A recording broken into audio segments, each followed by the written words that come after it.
नमस्कार, स्वागत है आप सभी का एक बार फिर से आपके अपने चैनल बोलचाल तमिल भाषा में। मैं हूँ उमा। इस वीडियो में आज हम तमिल में कुछ ऐसे वाक्य सीखेंगे जो घर पर रोज़ ही बोले जाते हैं। सारे ही वाक्य बोलचाल तमिल में होने वाले हैं, इसलिए आपके लिए बहुत ही यूज़फुल होगा ये वीडियो, तो आखिर तक ज़रूर देखिए। तो पहले हम उच्चारण पे थोड़ा ध्यान देते हैं, क्योंकि बोलचाल तमिल लिखित तमिल से काफ़ी अलग है। कुछ लोगों को समझने में काफ़ी दिक्कत होती है। तो बोलचाल तमिल में जहाँ पर भी हम विसर्ग देखेंगे इस वीडियो में, वहाँ पे आपको हल्का सा ह की तरह उच्चारण लेना है, और जहाँ पे भी छोटी ऊ की मात्रा दिखती है आपको, वहाँ पर आपको ऊ नहीं कहना, वहाँ पे हल्के से अ कहना है। तो चलिए वाक्य देखते हैं। पहला वाक्य, माँ कहाँ है। अम्मा यंग। अम्मा माँ के लिए हम कहते हैं, तमिलनाडु में अम्मा कहना बहुत आम है। आप चाहे माँ कह लें, अम्मा कह लें, या फिर मम्मी, कुछ भी कह सकते हैं। कहाँ है के लिए यंग। तो यहाँ पे यंग पे विसर्ग लगा हुआ है, तो आप कहेंगे यंग। अम्मा यंग, माँ कहाँ है, अम्मा यंग। रसोई में, किचन ल। रसोई के लिए इंग्लिश वर्ड किचन ही यूज़ करते हैं, क्योंकि समयल अरई जो है वो लिखित में यूज़ होता है, पर हम किचन ज़्यादा यूज़ करते हैं। तो किचन ल मतलब रसोई में, किचन ल। पापा आ गए, अप्पा वंदिटारा। पापा के लिए अक्सर अप्पा ही यूज़ होता है। पा भी कह सकते हैं, पापा कह सकते हैं, आप डैडी भी कह सकते हैं। आ गए के लिए वंदिटारा। वाह का मतलब होता है आना। वंदिटारा आ गए। तो यहाँ पे आ रा जो अंत में लगा हुआ है, ये बड़ों के लिए हम लगाते हैं। आ गए जैसे हम हिंदी में कहते हैं गए, तो वैसे ही अप्पा वंदिटारा। आते होंगे, वंदिट इरपार। वंदिट मतलब कि आना, आते। इरपार मतलब होंगे। इर का मतलब होना होता है, इरपार होंगे, वंदिट इरपार। या फिर वंदिट इरपांग, ये इंग लगता है जहाँ पर भी, वो भी रिस्पेक्ट के लिए होता है। और पुरुष के लिए वंदिट इरपार कहना भी रिस्पेक्ट से कहना ही होता है। तो आते होंगे के लिए वंदिट इरपार, वंदिट इरपांग। अगर आप सो रहे होंगे ये कहना चाहते हैं, तो तूंगीट इरपार। जैसे हम आते होंगे कहने के लिए वंदिट इरपार कह रहे थे, वैसे ही सो रहे होंगे के लिए तूंगीट इरपार। तूंगर्द मतलब सोना होता है, तो सो रहे होंगे ये कहने के लिए तूंगीट इरपार। इरपार का मतलब होंगे, तो ये रिस्पेक्ट के साथ हम कहते हैं। तूंगीट इरपार, सो रहे होंगे, तूंगीट इरपार या फिर तूंगीट इरपांग। खाना खाने आओ, सापिड़ वांग। सापिड़ मतलब खाना खाना। यहाँ पर हम हिंदी में खाना अलग से कहते हैं, और खाना खाना जो उसका जो संज्ञा है और जो क्रिया है, दोनों अलग अलग कह के कहते हैं खाना खाना, पर तमिल में एक ही शब्द है सापिड़। वांग मतलब सब आओ, आइए, खाना खाना खाने आओ, सापिड़ वांग। जाकर खेलो, पोई विளையாடு। पो का मतलब जाना होता है, जाकर कहने के लिए पोई। विளையாடுறது मतलब खेलना, विளையாடு खेलो, जाकर खेलो, ये कहने के लिए आप कहेंगे पोई विளையாடு, पोई विளையாடு। अगर रिस्पेक्ट के साथ कहना हो तो पोई विளையாடுங்க। बाद में बात करते हैं, अप्परम पेसलाम। अप्परम का मतलब होता है बाद में। बात करना, इसके लिए पेसरद।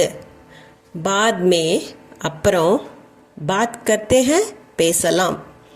सो बाद में बात करते हैं के लिए अप्परों पेसलाम। कई बार ऐसा होता है कि है का ट्रांसलेशन तमिल में नहीं आता। अप्परों पेसलाम। चिंता मत करो, ये कहने के लिए कवल पड़ाद है। कवलई का मतलब होता है चिंता। कवलई पड़रद मतलब चिंता करना। अब मैंने पिछले वीडियो में भी आपको बताया था कि ये आद या आद जब भी हम लगाते हैं तो वो नेगेटिव में बदल जाता है। तो चिंता करो के लिए कवल पड़, चिंता मत करो कवल पड़ाद, कवल पड़ाद। मैं समझता हूँ, எனக்கு புரியுது या फिर எனக்கு புரியறது। बोलचाल में अक्सर पुरीद कह देते हैं। तो यनक मतलब मुझे, पुरीद मतलब समझ आ रहा है। तो यहाँ पे क्या हो रहा है कि मैं समझता हूँ हम कह रहे हैं, तो मैं का ट्रांसलेशन डायरेक्ट नहीं हो रहा है। तो मैं समझता हूँ के लिए मुझे समझ में आ रहा है कह के हम तमिल में एक्सप्रेस करते हैं। तो कहेंगे यनक पुरीद या फिर यनक पुरियरद। मुझे बताओ, ये किट्टा सोल्ल। ये किट्टा मतलब मेरे पास, इसका लिटरल ट्रांसलेशन है। सोल्लो का मतलब होता है बताओ, पर हम हिंदी में मेरे पास बताओ तो कहते नहीं हैं, हम कहते हैं मुझे बताओ। तमिल में कहते हैं ये किट्टा सोल्ल। किट्टा का मतलब पास होता है, पर ये किट्टा सोल्ल ये कहने का मतलब होता है मुझे बताओ, ये किट्टा सोल्ल। खाना अच्छा था, சாப்பாடு நல்லா இருந்தது। சாப்பாடு मतलब खाना। नल्ला बहुत लोग जानते हैं कि नल्ला का मतलब होता है अच्छा। சாப்பாடு नल्ला। इर का मतलब होना होता है, இருந்தது था के लिए। இருந்தது का मतलब पास्ट टेंस में। खाना अच्छा था, சாப்பாடு நல்லா இருந்தது। दवा ली, मात्रा சாப்பிட்டியா। मात्रा मतलब दवा, साप्टिया मतलब खाया क्या। ये आ की मात्रा से जब भी खत्म होता है तो क्वेश्चन में बदल जाता है। साप्टिया मतलब खाया क्या, दवा खाई क्या, ये कहने के लिए मात्रा साप्टिया, पर हम कह देते हैं दवा ली, तो मात्रा एडतिटिया भी कह सकते हैं या फिर मात्रा साप्टिया। सेहत का ख्याल रखना, ओडम्ब पातको। ओडम्ब का मतलब होता है शरीर, पात को देख लो, मतलब कि अपने शरीर पर ध्यान दो। सेहत का ख्याल रखना, ओडम्ब पात को। तो एक्सप्रेस करने का जो तरीका होता है वो कभी कभार अलग हो जाता है, डायरेक्ट ट्रांसलेशन नहीं होता। सेहत का ख्याल रखना, ओडम्ब पात को। ध्यान से, कोई काम कर रहा हो तो हम कहते हैं कि ध्यान से, गवनमायर। गवनम मतलब ध्यान होता है, गवनमा ध्यान से। इर का मतलब होना, ध्यान से रहो, गवनमा इर। इसे वहाँ रखो, इद अंगवई। इद मतलब इसे, अंग मतलब वहाँ। आप विसर्ग पर ध्यान दे रहे हैं, इद अंग। वई का मतलब रखो, इसे वहाँ रखो के लिए इद अंगवई, इद अंगवई। दरवाजे पर ताला लगाओ, कदव पूट। कदव का मतलब होता है दरवाज़ा, पूट का मतलब होता है ताला। ताला लगाने के लिए पूट कहना काफ़ी है। ताले के लिए भी पूटो है, ताला लगाओ के लिए भी पूटो ही कहते हैं। दरवाजे पर ताला लगाओ कहने के लिए आप कहेंगे कदव पूट, कदव पूट। चाबी मुझे दो, सावी एंगिट कुड। सावी चाबी के लिए कहते हैं, लगभग एक जैसा ही साउंड कर रहा है, चाबी सावी। ये किट है कि मतलब मेरे पास। कोड का मतलब होता है देना। सावी चाबी, ये किट मेरे पास, कोड दो। पर हम हिंदी में मेरे पास नहीं कहते, मुझे दो कहते हैं। सावी ये किट कोड। गाड़ी निकालो, वंडी एड। वंडी का मतलब होता है गाड़ी। एड का मतलब उठाने के लिए भी कहते हैं। इस जगह पर गाड़ी निकालो कहने के लिए वंडी एड, या गाड़ी चलाओ कहने के लिए भी हम ये कह सकते हैं। शुरू करो, वंडी एड, गाड़ी निकालो वंडी एड। मार्केट चलते हैं, मार्केट पोगलाम। मार्केट जो है वो अंग्रेज़ी शब्द हमने वैसे ही लिया है, हिंदी और तमिल में दोनों में। पो का मतलब जाना होता है, पोगलाम जाते हैं। तो मार्केट चलते हैं, हम सब मार्केट चलते हैं, तो मार्केट पोगलाम। दादी थक गई हैं, पार्टी टायर्ड आइटांग। पार्टी का मतलब होता है ग्रैंड मदर। यहाँ पे पर्टिकुलर जो दादी है, अपने पापा की जो मम्मी होती हैं, उनके लिए हम पार्टी कहते हैं, और मम्मी की मम्मी को भी पार्टी कहते हैं। पर क्या होता है कि पार्टी जो है वो जनरल टर्म है ग्रैंड मदर के लिए। पार्टी टायर्ड जो है वो हमने अंग्रेज़ी शब्द लिया है क्योंकि बोलचाल में अक्सर अंग्रेज़ी शब्द मिल जाते हैं। तो दादी थक गई हैं के लिए पार्टी टायर्ड आई टंग, आगर्द मतलब होना होता है। तो दादी पार्टी थक गई हैं के लिए टायर्ड आई टंग, दादी थक गई हैं party tired I tongue, party tired I tongue. दादाजी आ रहे हैं ताता वरार, ताता यहाँ पर भी जैसे हमने पार्टी के लिए कहा था जनरल टर्म ग्रैंडमदर के लिए, वैसे ही ताता भी एक जनरल टर्म है दादाजी के लिए, ग्रैंडफादर कहने के लिए। ताता वर्रद, वा का मतलब आना होता है, वर्रार मतलब आ रहे हैं। ये हम उनको इज्जत दे के कह रहे हैं वर्रार। आर करके जब भी हम कहते हैं तो पुरुष के लिए वो इज्जत से कहने के लिए कहते हैं ताता वर्रार, या फिर ताता वर्रांग। महिलाओं के लिए इंग लगता है और पुरुष के लिए आर, ताता वर्रार। पैसे कहाँ हैं?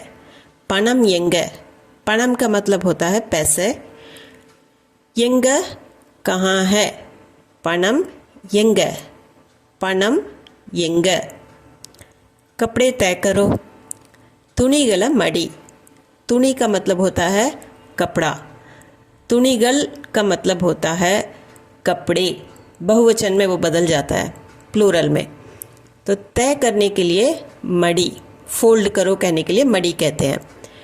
कपड़े तय करो, तुणिगल मड़ी, तुणिगल मड़ी। घर साफ करो, वीट सुत्तम पन्न, वीड मतलब घर होता है, घर को कहने के लिए वीट। सुत्तम का मतलब साफ, सुत्तम पन्न साफ करो, वीट सुत्तम पन्न, वीट सुत्तम पन्न, या फिर पन्न की जगह सही भी कह सकते हैं, वीट सुत्तम सही या फिर वीट सुत्तम पन्न। टीवी की आवाज़ कम करो, टीवी सत्तम कोरई, टीवी अंग्रेज़ी शब्द है वैसे ही लिया है। सत्तम का मतलब होता है आवाज़, इसे आपको सुत्तम के साथ कंफ्यूज नहीं करना है। सुत्तम का मतलब साफ होता है, सत्तम का मतलब होता है आवाज़। कोरई का मतलब होता है कम करो, कोरई है एक्चुअल वर्ड पर बोलचाल में कोरई कह देते हैं कम करने के लिए। टीवी की आवाज़ के लिए टीवी सत्तम, कम करो के लिए कोरई, टीवी सत्तम कोरई, टीवी की आवाज़ कम करो, टीवी सत्तम कोरई, सत्तम आवाज़ या शोर दोनों के लिए यूज़ होता है। कचरा बाहर फेंक दो, कुप्पया वेलिये पोड़, कुप्पई का मतलब होता है कचरा, कूड़ा कचरा सबके लिए कुप्पई कहते हैं। वेलिये मतलब बाहर, पोड़ का मतलब होता है डालो। हम तमिल में कह देते हैं कुप्पया वेलिये पोड़, कुप्पई कचरे के लिए कहते हैं पर कचरे को कहने के लिए कुप्पया, वेलिये बाहर, पोड़ फेंको या डालो, कुप्पया वेलिये पोड़। खर्चा कम करो, सेलव कोरे, सेलव का मतलब होता है खर्चा, कोरे जैसे हमने आवाज़ कम करने के लिए सत्तम कोरे सुन कहा था, वैसे ही खर्चा कम करने के लिए सेलव कोरे, सेलव का मतलब खर्चा, कोरे का मतलब कम करो, सेलवई कोरई, उसे सेलव कोरे, बोलचाल में सेलव कोरे, खर्चा कम करो सेलव कोरे। ज़्यादा खर्च मत करो, अगर ऐसा कहना हो तो अधिक सेलव पन्नाद है। अधिगम का मतलब अधिक होता है, जैसे हिंदी में हम अधिक के लिए यूज़ करते हैं वही वर्ड तमिल में भी यूज़ हो रहा है, अधिगम ज़्यादा के लिए। सेलव का मतलब खर्च होता है। पन्नाद, पन्न का मतलब करना, आधा जब लगता है तो नेगेटिव में बदल जाता है, ज़्यादा खर्च मत करो, अधिक सेलव पन्नाद। मेरी मदद करो, यनक उदवी सही, यनक मतलब मुझे, उदवी सही का मतलब होता है मदद करो, उदवी का मतलब मदद होता है, उदवी सही मदद करो, यनक उदवी सही मेरी मदद करो, यनक उदवी सही भी कह सकते हैं या फिर सही की जगह पन्न भी यूज़ करते हैं करने के लिए। यनक उदवी पन्न, यनक उदवी सही दोनों ही सही हैं। तो आज के लिए बस इतना ही। इस वीडियो में हमने 30 वाक्य सीखे हैं। अगर इस वीडियो के संबंध में कोई संदेह या प्रश्न हो आपके मन में तो कमेंट सेक्शन में ज़रूर कमेंट करके बताइएगा। और अगर आप हमारे चैनल पर नए हैं तो चैनल को सब्सक्राइब बटन दबाकर ज़रूर सब्सक्राइब कर लीजिए। ये वीडियो अगर आपको पसंद आया हो तो लाइक बटन ज़रूर दबा दीजिए। और अगर किसी को तमिल सीखनी हो या फिर कोई तमिलनाडु में नया आया हो आपके फ्रेंड्स एंड फैमिली सर्कल में, तो उन तक ये वीडियो ज़रूर पहुंचा दीजिए, ज़्यादा से ज़्यादा शेयर कीजिएगा। तो मिलते हैं एक और वीडियो में। Thank you for watching.